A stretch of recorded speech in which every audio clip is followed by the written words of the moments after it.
معزز سامعین، السلام علیکم ورحمۃ اللہ وبرکاتہ۔ آج کا ہمارا موضوع ہے راحت کا خزانہ۔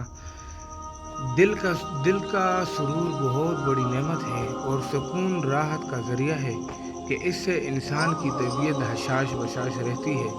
کہا گیا ہے کہ سرور ایک فن ہے جس کو سیکھنے کی ضرورت ہے۔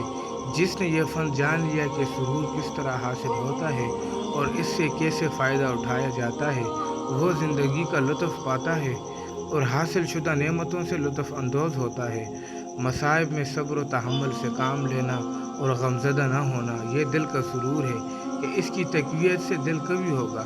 مصائب میں واویلا کرنا اور چھوٹی باتوں پر الجھنا، یہ چیز پریشانیوں کو مزید مشکلات سے دوچار کر دیتی ہے، لیکن وہ شخص جس نے غصے کے وقت صبر و تحمل سے کام لیا، اس کے سامنے ہر مشکل آسان ہو جاتی ہے۔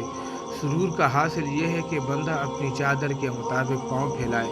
لہٰذا مجھے اور آپ کو چاہیے کہ پریشانیوں سے حتی المسا دور رہیں، اسی میں اپنی اور دوسروں کی بھلائی ہے۔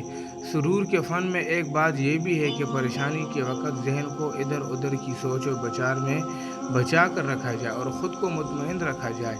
اپنی سوچ کو لگام نہ لگانا خود کو پریشان کرنے والی بات ہے۔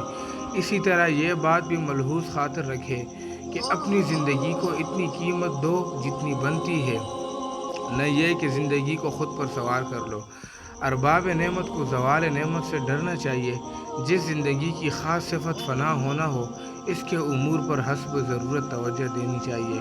دنیا کی زندگی اس لائق نہیں کہ ہم غمزدہ ہو کر خود کو پریشانی میں مبتلا کر لیں، لیکن اس میں بھی کوئی شک نہیں کہ آپ اپنی زندگی سے پریشانیوں کے مکمل آثار ختم کر لیں، کیونکہ اللہ تعالیٰ نے اس دنیاوی زندگی کو خوشی غمی کے جذبات سے مرکب بنایا ہے اور یہی انسان کی آزمائش کے لمحات ہیں۔